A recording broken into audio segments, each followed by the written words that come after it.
আসসালামু আলাইকুম। নতুন একটি ভিডিওতে সবাইকে স্বাগত।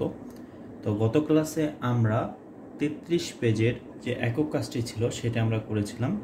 তো এটা করার পর আমরা দেখেছিলাম যে যে কিউবটা কিভাবে হয়, অনেকগুলো ঘন দিয়ে হয়, অনেকগুলো কি দিয়ে হয়, ঘন দিয়ে। তো ঘন কিভাবে আসে? ঘনটা হচ্ছে, আমরা জানি ঘনর হচ্ছে দৈর্ঘ্য, প্রস্থ এবং উচ্চতা। কি ঘনর হচ্ছে তোমার দৈর্ঘ্য গুণ প্রস্থ এবং যে উচ্চতা, প্রস্থ এবং উচ্চতা, এই তিনটাই সমান। ঠিক আছে, অর্থাৎ ঘনর যদি ধরো এখানে এটা ঘন, হ্যাঁ, ঘনর যদি ধরো মনে করো উচ্চতা, দৈর্ঘ্য যদি হচ্ছে হয় 1, নিচে হচ্ছে প্রস্থ হবে 1, এবং এই যে এখান থেকে যে উপরে যে উচ্চতা, এই উচ্চতাও হবে 1। বুঝতে পারছো? তো ঘনর হচ্ছে দৈর্ঘ্য, প্রস্থ এবং উচ্চতা 1, কিন্তু বর্গের ক্ষেত্রে বর্গের উচ্চতা নেয়, সেক্ষেত্রে ওর প্রতিটা বাহুই 1, সেক্ষেত্রে দৈর্ঘ্য 1, প্রস্থ 1। বুঝতে পারছো? এইটা হচ্ছে বর্গ আর এটা হচ্ছে ঘন। তো আমরা দেখেছিলাম যে আসলে আমরা যখন ঘনর হচ্ছে একটা বাহুর দৈর্ঘ্য 2 নিই, কত নিই? একটা বাহুর দৈর্ঘ্য, প্রস্থ এবং উচ্চতা 2 নিই, তখন আমাদের কত আসে? মোট আমাদের একটা বড় হচ্ছে কিউব তৈরি করতে মোট আমাদের হচ্ছে 8টি ছোট ঘনক লাগে। ঠিক আছে, তো ঘনকের বরাবর ছোট ঘনক সংখ্যা কত? এখানে দেখো, এক বাহুর দৈর্ঘ্য আমরা দৈর্ঘ্য নিচ্ছি কত? 2, প্রস্থ নিচ্ছি 2, উচ্চতা নিচ্ছি 2, এই কারণে কিন্তু আমাদের 8 আসছে। তো আমরা যদি এই সূত্র ব্যবহার করে যদি আমরা এগুলো বসাই, তাহলে কিন্তু আমরা এই ছোট ঘনক, কতগুলো আমাদের ছোট ঘনক প্রয়োজন সেটা পেয়ে যাব। তো এই ঘরগুলোতে দেখতে পাচ্ছ, প্রথমে আছে আমাদের রুবিক্স কিউব আছে, সেটা আমরা ABCD দিয়ে বোঝাচ্ছি। ওকে, আর তারপর এখানে হচ্ছে আমাদের দৈর্ঘ্য, প্রস্থ এবং উচ্চতা বরাবর কতটুকু আছে সেটা আমাদেরকে বলতেছে। অর্থাৎ এখানে যেমন আমি 1 ধরে নিয়েছিলাম, যে এখানে 1 আছে, তারা বলতেছে না এখানে 1 না, এখানে হচ্ছে 2 ধরে আমাদের একবার করতে হবে, মানে দৈর্ঘ্য হবে 2, প্রস্থও হবে 2, উচ্চতাও হবে 2, আবার আরেকবার হচ্ছে আমাদেরকে 3 ধরে করতে হবে, অর্থাৎ দৈর্ঘ্য, প্রস্থ, উচ্চতা তিনটেই হবে 3। তো এইভাবে ধরে ধরে করতে হবে। আর আমরা জানি কি, ঘনকের সূত্র হচ্ছে যে দৈর্ঘ্য গুণ প্রস্থ গুণ উচ্চতা। ঠিক আছে, এটা হচ্ছে আমাদের কিসের সূত্র? এটা হচ্ছে আমাদের ঘনকের বা ঘন সূত্র। ঠিক আছে, তো ঘনর যখন আমরা এই সূত্র ব্যবহার করতেছি, সূত্র ব্যবহার করলে কিন্তু আমাদের সব হয়ে যাচ্ছে। তো এখানে সির ক্ষেত্রে যদি আমরা এখানে সিতে কত? সিতে হচ্ছে আমাদের এটা দেওয়া নাই, তার মানে আমাদের দৈর্ঘ্য, প্রস্থ এবং উচ্চতা বসায় নিতে হবে। তো তোমরা যদি আগের গুলাতে যাও, মানে আগের পেজে যাও, 33 পেজে, এটা যেহেতু 34 পেজে আছে, 33 পেজে গেলে তোমরা দেখতে পাবা যে সেখানে হচ্ছে আমাদের কতগুলো, আমাদের একক কাজ হচ্ছে 3, 4 এবং 5, টোটাল কতগুলো ছিল আমাদের? কিন্তু সেখানে 4টা রুবিক্স কিউব ছিল, একটা হচ্ছে 2 এর, একটা হচ্ছে 4 এর, একটা হচ্ছে 3 এর, একটা হচ্ছে 4 এর, আর একটা হচ্ছে 5 এর। ঠিক আছে, তো এই 4টা দিয়ে আমরা যেহেতু 2 এখানে দেখলাম, 3, 4, 5 দিয়ে আমরা এটা করব এবং বাকিগুলো দেখার চেষ্টা করব। ওকে, দেখো এখানে আমাদের বলতেছে কি, যে 4 দিয়ে যদি 3 দিয়ে যদি আমরা ধরে করি, তাহলে এই সূত্র ব্যবহার করলে আমাদের কি হবে? 3 গুণ 3 গুণ 3, তাহলে 3 গুণ 3 গুণ করলে কত হয়? 3 কিউ। আমরা জানি একটা সংখ্যা যতবার একই সংখ্যা দ্বারা গুণ হবে, সেই সংখ্যাকে আমরা যতবার পাবো এখানে, সেটাকে আমরা কি সূচক হিসেবে দেব। তার মানে এখানেও আমরা কত দিলাম? 3 দিলাম।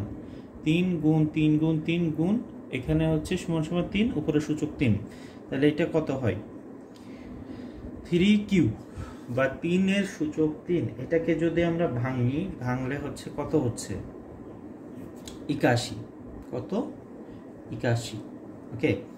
এবার চারের যদি আমরা হিসাব করি তাহলে সেম সূত্র 4 এর ক্ষেত্রে খাটালে কত হয়, 4 গুণ 4 গুণ 4, 3টা 4 আছে, 3টা 4 কই পাইলাম, সূত্র অনুযায়ী, ঘনকের সূত্র অনুযায়ী পেলাম। ঘন সূত্র দৈর্ঘ্য গুণ প্রস্থ গুণ উচ্চতা। এখানে বলতেছি কি দৈর্ঘ্য প্রস্থ উচ্চতা, তার মানে 4 হচ্ছে দৈর্ঘ্য 4 প্রস্থ। যেহেতু কিউবের 3টা বাহুই সমান, তার মানে দৈর্ঘ্য যদি 4 ধরি বাকিগুলোও 4 হবে, উচ্চতাও যদি 4 ধরি প্রস্থ দৈর্ঘ্য 4 হবে। ঠিক আছে, তো 4 গুণ 4 গুণ 4 দিলাম। এটাকে আমরা যদি সূচকীয় মাধ্যমে প্রকাশ করি তাহলে 4 উপরে 3 সূচক আসবে, কারণ 3 বার 4 আছে। এবার এটাকে যদি আবার ভাঙি তাহলে কি হবে, 4 এর উপর 3 আছে, কত হতে পারে, 64। আচ্ছা এখানে 81 হবে না, হ্যাঁ এখানে হবে 27, এখানে 27 হবে। 3q এখানে 81 না, এখানে 27 হবে। ঠিক আছে, এটা হচ্ছে হ্যান্ড মিস্টেক যেটা বলে, এটা 27 হবে। আর এখানে হবে হচ্ছে 64। ক্লিয়ার, 4q হবে কত, 64, আর এখানে হবে হচ্ছে 27। আচ্ছা এখানে দেখো, খেয়াল করো, এখানে হচ্ছে 5 আছে, 5 ধরে যদি আমরা করি 5 গুণ 5 তাহলে সমান সমান কত, উপরের গুলোর মতোই হবে 5q। আর এখানে কত হবে দেখো, এখানে হবে হচ্ছে তোমার 125। ঠিক আছে, এবার ইতে কি বসাবো, এফ তে কি হবে, জি তে কি হবে, এইচ তে কি হবে, সেইটা হচ্ছে দেখার বিষয়, তাই না? তো এইগুলো যদি আমরা পরবর্তীতে ই এফ জি এইচ কি হবে, যেহেতু আমাদের এখানে ধারাবাহিকতা আছে, অর্থাৎ 2 3 4 5 আছে, তো আমরা এখানে কি করব দেখো, আমরা এখানে 6 ধরে নেব। ওকে, 6 ধরে নিলাম, যে একটা বাহুর দৈর্ঘ্য প্রস্থ, ঘনকের যদি দৈর্ঘ্য প্রস্থ এবং উচ্চতা 6 হয়, সেক্ষেত্রে আমাদের মোট কতগুলো ছোট ঘনক প্রয়োজন সেটা আমরা বের করব। 6 7, এটা 8, পরেরটা কত, পরেরটা হচ্ছে 9। ক্লিয়ার, ওকে। এবার আমাদের সূত্র কি করব, যে দৈর্ঘ্য 6 গুণ প্রস্থ 6 গুণ উচ্চতা 6, 6q সমান সমান 6q করলে কত হয়, 6 গুণ 6 গুণ 6, এটা করলে কত বের হয়, 216। আবার এখানে উচ্চতা, ধরো এটা দৈর্ঘ্য প্রস্থ গুণ উচ্চতা, ঠিক আছে, সমান সমান 7q, এটা করলে কত হচ্ছে, 343। ক্লিয়ার, ওকে। পরেরটা হচ্ছে 8 আছে, দৈর্ঘ্য গুণ প্রস্থ গুণ উচ্চতা, তাহলে কি হচ্ছে 8q, এটাকে যদি আমরা ভাঙি তাহলে হচ্ছে 512। তারপরে হচ্ছে 9 আছে, তো আমাদের 9 গুণ 9 দিলাম, 9q হইল, কেন কিউ হচ্ছে বুঝতে তো পারছো। আর এটা করলে হয় 729। আই হোপ এখানে কোনো সমস্যা থাকার কথা না। কেন থাকার কথা না, কারণ আমরা সূত্র জানি, আমরা জানি 3টা বাহু সমান, দৈর্ঘ্য প্রস্থ উচ্চতা 3টাই সমান। একটা যদি দেওয়া থাকে তাহলে বাকি 2টা বের করা যাবে। যেহেতু 3টে বাহু সমান, তো 3টে বাহু সমান হওয়ার কারণে আমরা 3টে সংখ্যা, মানে যদি একটা বাহু 2 হয়, পরের বাকিগুলো 2 হবে, তো সেই হিসেবে আমরা সূত্র বসাই দিছি। পরে সূত্র বসানোর পর আমরা দেখতে পারি যে একই সংখ্যা যেহেতু 3 বার আছে, তার মানে সেটাকে আমরা কি সূচকীয় আকারেও প্রকাশ করতে পারি। এবং সূচকীয় প্রকাশ করার পর সেটাকে আমরা কি করলাম, আবার একটি সংখ্যাতে রূপান্তর করে ফেললাম। তো এইভাবে প্রতিটাই করলাম, যে 4 4 4 করলাম, পরে দেখলাম যে কি 3টা 4 থাকার কারণে আমরা সেটাকে এইভাবেও প্রকাশ করতে পারি সূচকে। যেহেতু আমরা সূচকের অধ্যায় আছি, মানে সূচকের গল্পের অধ্যায় শেষ করছি, তো এখানেও সূচকের কিন্তু ব্যবহার আছে, কারণ অধ্যায়ের নামটা হচ্ছে বীজগাণিতিক রাশির সূচক। ঠিক আছে, তো এখানেও আমরা সূচকের ব্যবহার দেখতে পাবো ইনশাল্লাহ। তো পরবর্তী টপিকে যদি যাই, হ্যাঁ, পরবর্তী টপিকটা হচ্ছে তোমার, এবার বলতেছে দেখো, প্রথমে আমরা কি দেখেছিলাম, প্রথমে আমরা দেখেছিলাম কি, কিন্তু অধ্যায়ের শুরুতেই আমরা দেখেছিলাম যে তোমার আমাদের কি করতে হতো, দৈর্ঘ্য বরাবর একটা দাগ টানতে হতো, প্রস্থ বরাবর একটা দাগ টানতে হতো, ঠিক আছে। তো দাগ টানার পর আমাদের কি বলতো যে যতগুলো খোপ খোপ ঘর হবে সেই ঘরে আমাদের কি করতে হবে, কি করতে হবে, মার্বেল ওখানে বসাইতে হবে।